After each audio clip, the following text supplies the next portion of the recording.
beautiful people, welcome back to my channel. It's still me, your girl Obioma Okoli. Welcome back to this channel. Thank you guys for always coming to watch me.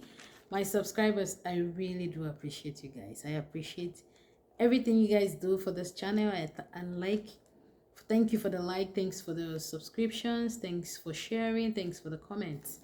And if you're coming here for the first time and you think this channel or this content is something you like, go ahead and subscribe. Don't forget to share. Click on the notification button so you continue to get new videos from me. So today we're going to talk about the reason why people choose the wrong partner. So the reason why people get into the wrong relationship, why people marry the wrong person. So first of all, why do people go into a relationship with the wrong person? That's the question of the day. That's the thing we want to talk about today. The first point I brought out for this is one, because a lot of persons are desperate. A lot of people are desperate. Then talking about desperation, who's to be blamed? I'm going to say this like a Nigerian. Talking like a Nigerian woman, and yeah, I would say our society is to be blamed because a woman turns 20, is heading to her 25. Everyone is expecting her to be married.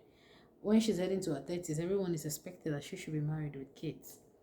When she's getting to her 35 and she's not married, people are asking questions. Why is she still single? Forgetting that some persons chose to remain single and they're happy that way. Some persons chose to remain married. So everyone have their choice. But there are these people that want to get married, but they've not been in the right relationship. They've not seen the spouse. So this thing makes them, they've been on a lot of relationship and it fails. So it makes them to be desperate. And when you're desperate, you're not thinking right. When you're desperate, any decision you make is wrong. Because why? It clouds your sense of judgment. The things you should take, the things you begin to bring yourself down to a level, a very low level. You feel that things that shouldn't be normal, you begin to see it as things that are okay.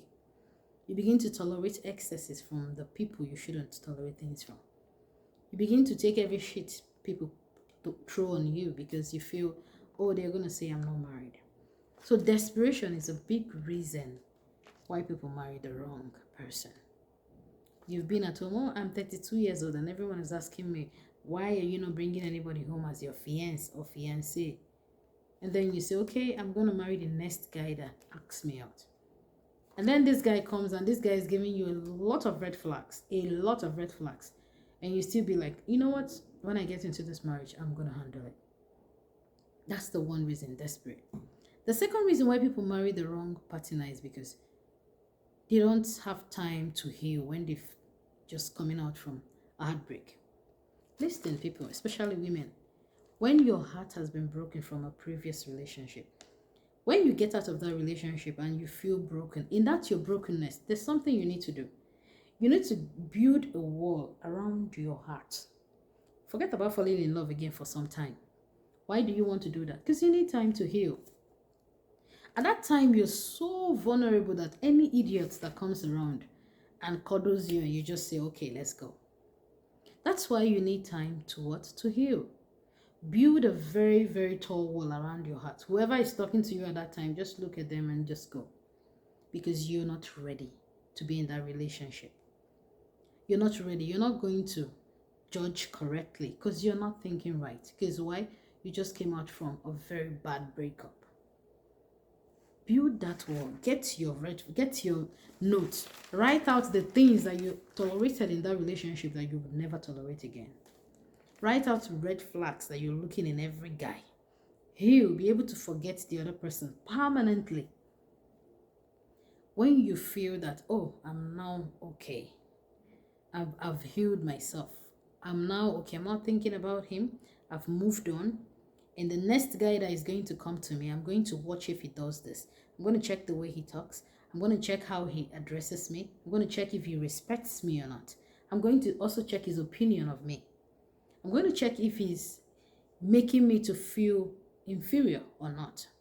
I'm going to check all this. I'm going to check if he's abusive. I'm going to also check if he's physical when he gets angry. So all these things you're doing is because you want to prevent another heartbreak. But if you're just jumping out from one heartbreak, you're still broken, you're still mourning the loss of the other relationship, and you just jump into another one. At that time, you're very vulnerable. Whatever happens, you're going to keep tolerating it because you don't want to see yourself as someone that has lost and keeps on losing. No. And this is one thing you have to know. Don't say, oh, men are bad, I'm not going to go into another relationship. No, you need to go into another relationship because you need a man in your life. Except if you're someone that does not need a man in your life, and that's your own. But if you need a man in your life, don't say, oh, men are this, oh, men are that. No.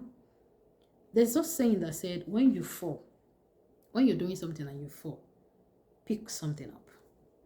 Why did I fall down? What pushed me down? Did I hit something? Did I step on a brick? You cannot just fall and stand up, boom. You didn't ask yourself, why did I fall? Did I feel dizzy or did I hit my leg or something? No. The same thing happens when you come out of a relationship and you're heartbroken. Ask yourself, why am I feeling this way? Why am I feeling so broken? Why did the relationship not last? Why did this happen? Why did that happen? From that, your questions, be able to pick out some things that was your fault, because you cannot treat or take care of someone else's fault. You can only take care of yourself. Oh, I was too lenient. Oh, I was too relaxed. I was seeing all the signs, but I was still there. I should have done this. I should have done that. I should have protected myself the more. All those things will help you in the next relationship that you're going into. You see yourself, when you're properly healed and you're in another relationship, you don't give out yourself easily. You're so cautious of your heart. You protect your heart. You don't want to fall so easily. And doing that, the person that you're in a relationship falls for you first. I know some people will be like, no, you don't do it. Doesn't matter who falls first.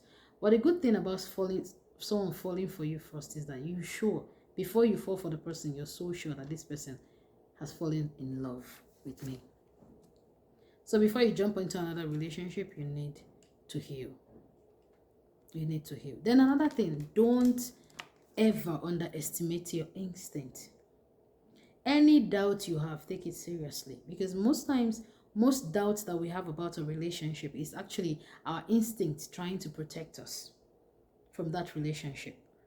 Sometimes you love somebody, but you keep on having this doubt about spending the rest of your life with them. And you keep on asking yourself, why do I keep having this doubt? I love this person, but each time I want to think about our life together, I see myself doubting. Sometimes investigate. Most of the time, there are things your instinct is trying to protect you from. There are things you don't know physically that exist that your instinct is trying to protect you. So always listen to your gut. Anything you feel like is going on, most of the time it's going on. Then don't take cheating from any boyfriend. I don't know how people do it. I mean, if you're in a marriage and he keeps on cheating with different, you'll be like, oh, okay. You'll be having a second thought, because why? You think of your children, you think of your investment, you think of things both of you have done together, and you say, you know what, I'll just stay. I'll pray for him. I'll talk to him. But you're in a relationship, you're not married, you're not tied to this person.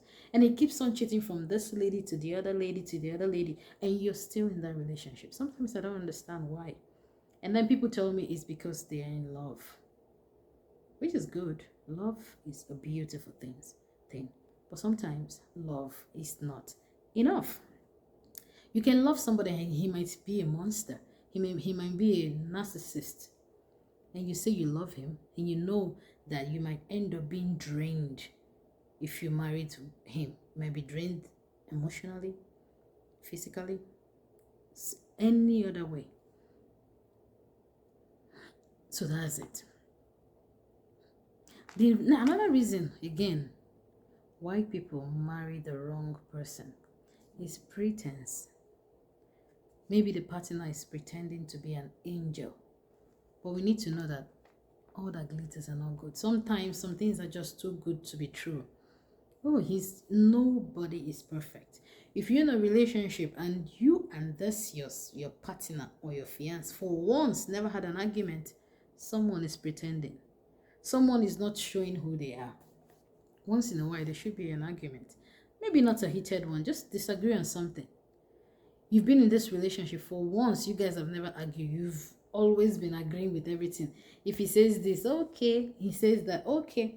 One person is not being sincere. And then you guys are now married. Everybody now brings out their true color. And you'll be like, oh my God, I've never seen him this way. Why would you see him that way? Because why? He was pretending. You were pretending to be okay with everything. Another reason why people marry the wrong person. People think intimacy is the answer to happiness. It's not though. You see, this your boyfriend or this your fiance, you guys get intimate and you think it's the end of the world. Oh my God, it's so this, it's so that. Even when you guys are married, as time goes on, you guys will start even forgetting that there's something like that. Sometimes in a week, maybe once. Sometimes in a month, maybe once. Sometimes in 3 months, maybe once. So this is something that you guys are going to get tired in marriage. So getting romantically intimate is not the answer to happy marriage. No, it's not. A lot of persons are not even doing that, but their marriage is still strong and happy. What am I saying? You cannot say, I'm going to die on this guy. Even if he beats me, even if he's killing me, I'm going to still stick with him because he's good in bed. That's just generally what I'm saying. You cannot say that. Because that him being good in bed can change tomorrow. His libido can just crash from 100 to 40. Your libido can crash from 100 to even 10 when you guys are together and married. So how can you make a lifelong decision depending on how good he is on bed or how good she is on bed? That shouldn't be something for you to decide your whole life on. Happiness does not come from romantic intimacy. No. There are a lot of things. There are commitments. There are mistakes that have to be done. There are mistakes, forgiveness, a lot of things that goes on in marriage. Sex is even, yeah, of course it's there because you guys have to reproduce. You guys have to feel satisfied, of course. But that's not the main thing you should be looking at when you want to choose a spouse. So I'm going to stop this video here. So we're not going to make this video very long. So if you're watching this video and you're about to get married, you're about to say, I do, and you're about to ask a girl, do you want to marry me? Or you're about to say yes to anybody, I need you to ask yourself, why are you marrying this person? Is it for love? Have you asked yourself, do you have doubts over this relationship? Are there things in this relationship that you know is very bad, but you think is going to change? Because believe me, changes does not really come. It takes the grace of God. Ask yourself all this question. Watch this video, educate yourself on it, and still know if you're making the right choice. But above all, I'm wishing you the best in choosing a life partner.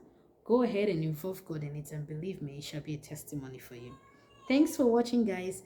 Don't forget to subscribe, and I'll see you next week. Bye-bye.